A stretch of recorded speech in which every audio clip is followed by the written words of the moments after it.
पहली बात तो ये होनी चाहिए कि पुलवामा की गलती की जिम्मेदारी लेकर नरेंद्र मोदी को इस्तीफा देना चाहिए। नरेंद्र मोदी ने अपनी लापरवाही की वजह, अपने सरकार की लापरवाही की वजह इन जवानों को मारा है और मुझे लगता है इन जवानों के जो परिवार है और देश के लोग नरेंद्र मोदी को इस गलती के लिए कभी माफ नहीं करेंगे। निखिल जी, जो अभी जम्मू कश्मीर के पूर्व राज्यपाल सत्यपाल मलिक ने ये कहा है कि पुलवामा में जो हमला हुआ है उसके पहले उनको इंटेलिजेंस था, उनको मालूम था कि ऐसा कुछ हमला हो सकता है और सीआरपीएफ ने ये भी बोला था कि उनको एयरलिफ्ट करो और फिर उसके बाद जो सीआरपीसी का कॉन्वे निकला जो 700 जवानों का, तो वहां पर भी जो सिक्योरिटी अरेंजमेंट होने चाहिए थे वो भी नहीं हुआ। तो ये और उन्होंने ये भी कहा कि ये होने के बाद जानबूझकर उसको पाकिस्तान का मोड़ देकर इलेक्शन में उसका उपयोग किया गया। तो इतने गंभीर आरोप सीधा प्राइम मिनिस्टर पर लगे हैं, तो इस पर आप क्या कहेंगे? देखो शकील, ये आरोप तो सच है, एक बात तो मानना चाहिए।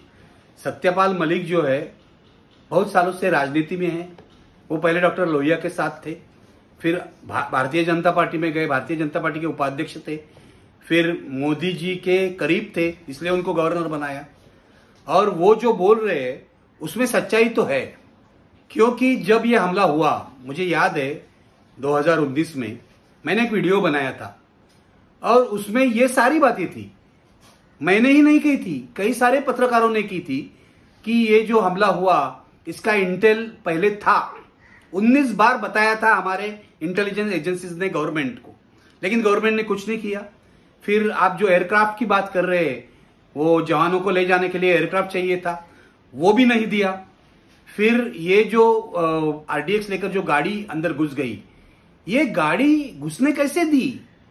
तो सत्यपाल मलिक ये नहीं कह रहे कि ये पाकिस्तान की साजिश नहीं है, वो कह रहे पाकिस्तान की साजिश है।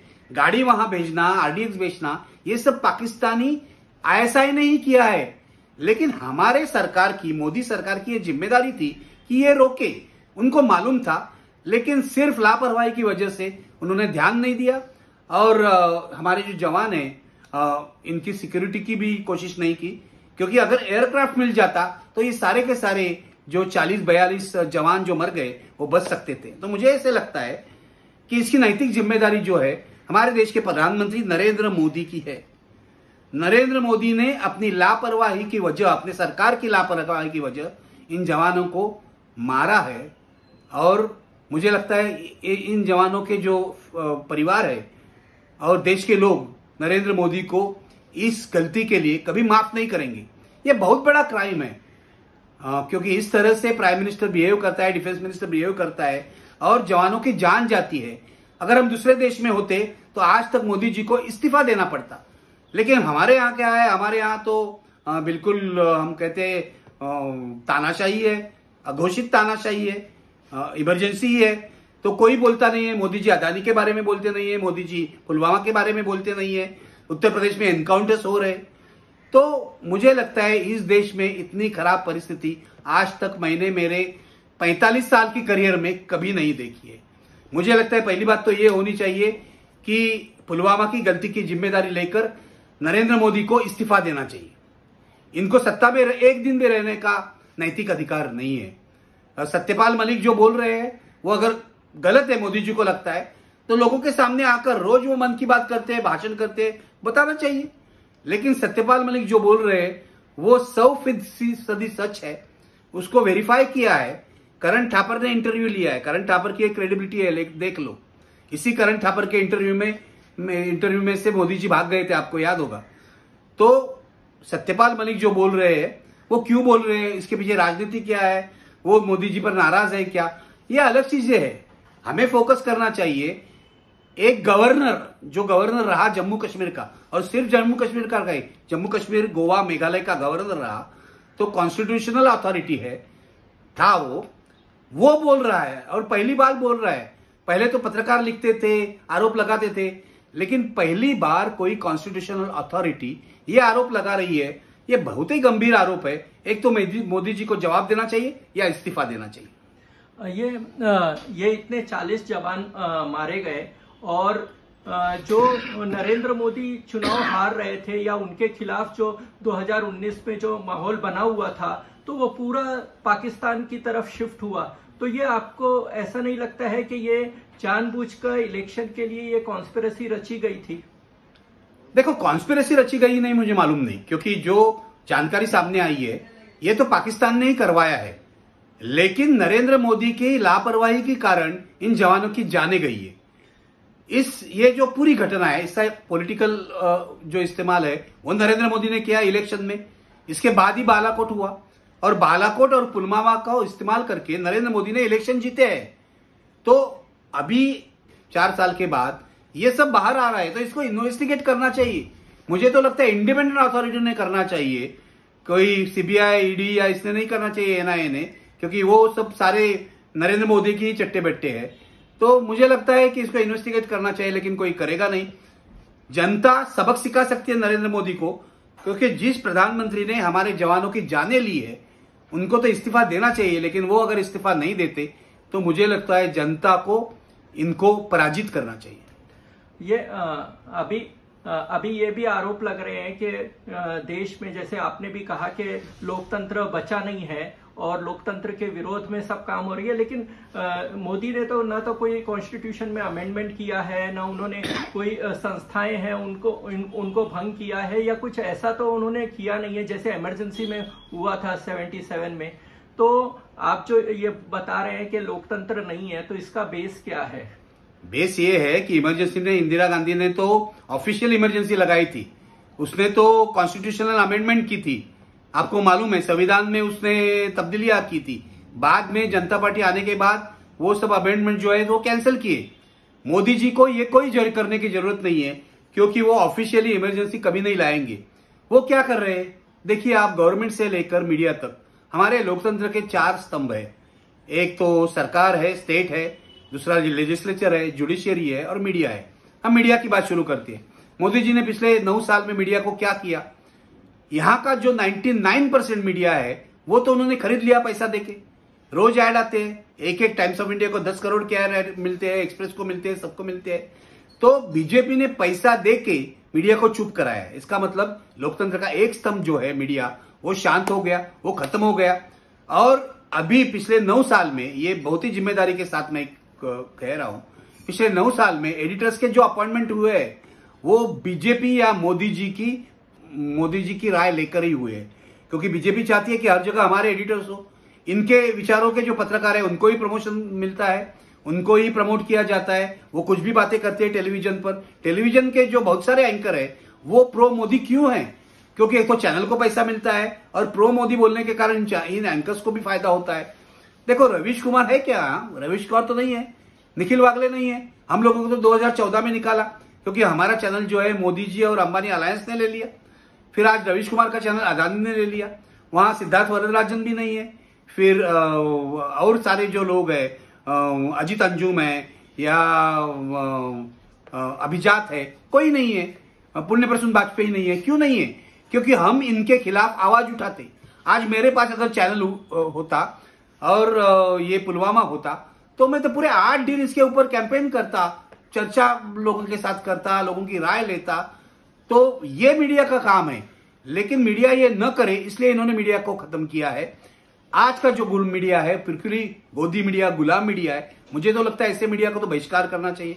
दूसरी बात जुडिशरी की है। आप ले जो जुडिशरी में क्या हो रहा है, गुजरात में राहुल गांधी के खिलाफ जो सुनवाई हो रही है, अपील हो रहा है, उसका जज ही अमित शाह का लॉयर था। सुप्रीम कोर्ट में कुछ अच्छे जज है, नहीं है ऐसा नहीं, लेकिन मुझे लगता है बहुत सारे जज डर रहे हैं। और ये मैं नहीं कह रहा हूं, ये सुप्रीम कोर्ट के चीफ जस्टिस ने कहा है कि बेल देते वक्त जज को डर लग सकता है, वो डर सकता है, पॉलिटिकल प्रेशर आते हैं।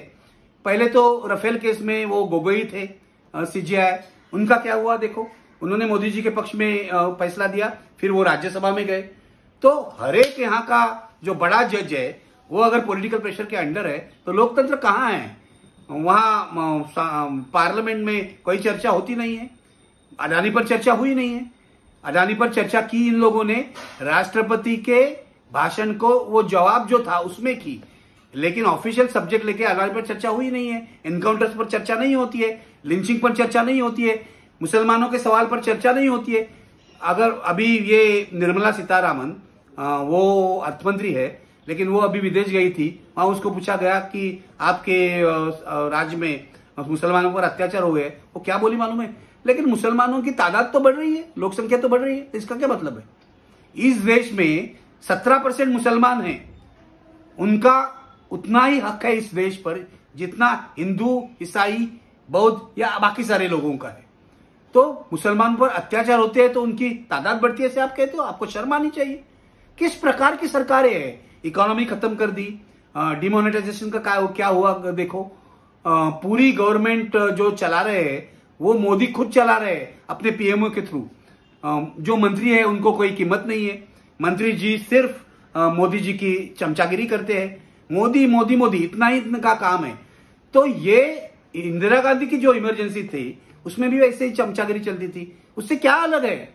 We are living in undeclared emergency, ये आप ध्यान में रखो, और इसका मुकाबला करना बहुत ही कठिन है। सत्यपाल मलिक ने ये भी कहा कि मोदी जी को भ्रष्टाचार से कोई परहेज नहीं है, इस तरह से उन्होंने कहा। तो ये बात में क्या तथ्य है? नहीं, अभी वो कह रहे थे, वो दोस्त है ना मोदी जी के, सच ही कहते होगे। अभी नाराज दोस्त है, जब एक आध दोस्त नाराज हो जाता है वो सच बोलता है। लेकिन मोदी जी को मुझे हमेशा लगता है कि मोदी जी कहते हैं कि न खाऊंगा न खाने दूंगा, लेकिन उनके आसपास जो लोग हैं वो तो खा रहे हैं। एक तो अडानी खा रहा है, अंबानी खा रहा है, बीजेपी के सारे नेता क्या खा नहीं रहे? तो मोदी जी का ये ढकोसला है कि न खाऊंगा न खाने दूंगा। वो खुद भी खा रहे हैं, पहले जैसे नहीं खा रहे, अलग अलग इससे खा रहे, अलग फॉर्मेट में खा रहे। अभी भ्रष्टाचार का फॉर्मेट भी बदल गया है, समझ लो। तो Modi ji is one of the most corrupt prime ministers of India, ये मैं मानता हूं। आप ऐसा नहीं कह सकते कि इन्होंने पैसा खाया है, दिखता नहीं है। वो सब कानून की चौकट में बिठाकर सब कर रहे हैं। लेकिन मोदी जी करप्ट नहीं है, ये हमारे देश में जो मिडिल क्लास है ना उसका भ्रम है, ये टूटेगा एक दिन। अभी मोदी जी अगर अडानी को सब जगह लेकर जा रहे हैं, अडानी के दलाल बन गए और अडानी को ही परमिशन दे रहे हैं एयरपोर्ट की, माइनिंग की, तो क्या वो धर्म कार्य कर रहे हैं? उसमें कुछ उनको फायदा नहीं है। बीजेपी को जो डोनेशन दिया है अडानी ने, डिक्लेयर करो आप कितना डोनेशन दिया है। ये जो इलेक्टोरल बॉन्ड की स्कीम है पूरी से फ्रॉड स्कीम है, वो बीजेपी को कितना ज्यादा पैसा मिल रहा है उसमें। तो मुझे लगता है मोदी जी का करप्शन ये है। पीएम केयर फंड जो है वो पहले कहते थे गवर्नमेंट का फंड है, अभी तो इन्होंने कोर्ट में जाकर कहा नहीं वो प्राइवेट फंड है, वो एक करप्शन है। ये दूसरा करप्शन है इलेक्टोरल बॉन्ड वाला। अडानी अंबानी एक तीसरा करप्शन है। और क्या क्या हर जगह बीजेपी के पास जो पैसा आया है, आप देखिए पिछले 9 साल में बीजेपी ने बहुत सारे डिस्ट्रिक्ट प्लेसेस पर एयर कंडीशन ऑफिस बनाए। कहां से आया ये पैसा? बीजेपी का जो ऑफिस है आपने देखा है पुणे में नहीं, दिल्ली में देखो कितना 5 स्टार ऑफिस बनाया है, कहां से आया है पैसा? तो बीजेपी पैसा खाती नहीं, करप्शन करती नहीं। जो पैसा 70 साल में कांग्रेस ने खाया है, कांग्रेस तो करप्ट ही थी, ये इन्होंने मुझे लगता है 9 साल में ही खा लिया है पूरा। और ये अभी ये जो भ्रष्टाचार, इसका पुलवामा का जो सत्यपाल मलिक ने बताया, उसके बाद 2 घटनाएं आई। एक तो अतीक का हत्या हुई और दूसरा है कि अरविंद केजरीवाल पर सीबीआई का। तो ये इस घटना को व्हाइट वॉश करने के लिए तो ये घटनाएं नहीं क्रिएट की गई। नहीं, देखो पहली बात तो है कि अरविंद केजरीवाल और मोदी की राजनीतिक दुश्मनी है। अरविंद केजरीवाल को सबक सिखाना है। मुझे नहीं लगता अरविंद केजरीवाल की कोई सीबीआई इंक्वायरी होनी चाहिए। मनीष सिसोदिया भी करप्ट है ऐसा मुझे लगता नहीं। जिस तरह से उसने कुछ गलतियां की होगी उसकी इंक्वायरी हो सकती है, लेकिन Manish Sisodia is not one of the corrupt politicians. तो ये तो पूरी तरह जिसको हम लोग कहते हैं वेंडेटा पॉलिटिक्स, आप अपने जो विरोधी है उनको सबक सिखाना चाहते हैं। यही गलती जनता पार्टी ने इंदिरा गांधी के साथ की थी और फिर वापस इंदिरा गांधी आ गई, ये समझ लो। तो मोदी जी अगर रहेंगे अगले 5 साल तो सारे के सारे पॉलिटिशियन जेल में होंगे। मैं आपको बताता हूं, सारे के सारे पॉलिटिशियन और मेरे जैसे पत्रकार जो बोल रहे हैं, तुम भी होगे हमारे साथ, चिंता मत करो। तो मेरा मानना यह है कि अभी अतीक अहमद का लड़के का और अभी उसके भाई का और उसका जो एनकाउंटर हुआ, क्या आप क्या कर रहे हैं? ये इस तरह की कोर्ट की अथॉरिटी जो है, we can't permit any kind of encounter. पहले से मैंने एनकाउंटर का विरोध किया है। एनकाउंटर इलीगल किलिंग है, एनकाउंटर सरकारी खून है, आप दब समझ लो। तो अतीक अहमद गुंडा होगा मालूम है, लेकिन आपको किसने हक दिया गुंडे को मारने का? Police can't shoot it like that. अभी एक जमाने में मुझे लगता है मुंडे जब गृह मंत्री था तो मुंबई में 300 एनकाउंटर किए थे मुंबई पुलिस ने। तो मैंने एक प्रोग्राम में एनडीटीवी के बोला था कि जो 300 लोग मरे उसकी लिस्ट तो दो आप। वो कभी नहीं देंगे, क्योंकि 300 में से मैं पूरी जिम्मेदारी के साथ कहता हूं 80-90% जो लोग हैं वो यंग बच्चे होते हैं और वो होते हैं गैंग के साथ, लेकिन कोई बड़े गुंडे नहीं होते, वो क्रिमिनल नहीं होते। तो अतीक अहमद क्रिमिनल था तो उसको आपको जेल में रखना चाहिए था, सजा देना चाहिए था। अतीक अहमद का बेटा या भाई किस तरह से मारा है, पुलिस की हिरासत में है, वो अंदर घुस के गोली मारी है। और जिन्होंने गोली मारी है उन्होंने क्या स्लोगन्स दी मालूम है ना? श्री राम के स्लोगन्स दिए। तो ये ऑब्वियस है ये बीजेपी वाले। तो क्या हो रहा है इस देश में? इस तरह से आज ये गुंडे का एनकाउंटर करेंगे, कल ये अपने विपक्षी लोगों का एनकाउंटर करेंगे, उसके बाद ये हमारा एनकाउंटर करेंगे। ये समझ लो, ये हिटलर ने यही किया था। पहले उन्होंने कम्युनिस्टों के जूस के खिलाफ किया, फिर कम्युनिस्टों के खिलाफ किया, फिर लेबर यूनियंस के खिलाफ किया, फिर आम आदमी के खिलाफ किया। ये हिटलर की चाल चल रहे हैं मोदी जी पूरी तरह से। तो मैं ये सोचता हूं, मेरे जैसा जो आदमी है जिसका लोकतंत्र पर भरोसा है और लोगों की ताकत पर भरोसा है, मैं सोचता हूं अभी मेरी जिंदगी में, मैं अभी मेरी उम्र जो है 64 साल की है, 64। मेरी जिंदगी में मानो कि 10 साल है, तो अगले 10 साल मैं लोकतंत्र की रक्षा के लिए लड़ूंगा एज ए पत्रकार और जनरल सिटीजन भी, नागरिक की हैसियत में भी लड़ूंगा और पत्रकार की हैसियत में भी लड़ूंगा। क्योंकि अगर हम लोकतंत्र नहीं बचाते तो हमारे जो बच्चे हैं उनका क्या होगा? हम रशिया में जिस तरह से चल रहा है पुतिन के यहाँ, ऐसी जिंदगी जीना नहीं चाहते। तो हमें लड़ना चाहिए। मुझे लगता है बिल्कुल खराब हो रहा है मोदी जी के 9 साल जो है। मुझे लगता है भारत, पूरा देश अंधकार में घुसा हुआ है और इस अंधकार से अपने देश को बाहर निकालना चाहिए। लेकिन पहले कैसे अन्ना हजारे आंदोलन करते थे, कोई आता था, ऐसे कोई नहीं आएगा। गांधी नहीं आएगा, अन्ना हजारे नहीं आएगा, जेपी नहीं आएगा। अभी का आंदोलन जो चलेगा लोगों की ताकत पर चलेगा और नया जो नायक है, नया जो हीरो है वो लोगों से ही आगे आएगा, ऐसा मुझे लगता है। तो हम लड़ेंगे, बचेंगे तो और भी लड़ेंगे। बिल्कुल। और हमेशा कहते हैं कि सत्य परेशान होता है लेकिन पराजित नहीं होता, तो इस पर मेरा विश्वास है।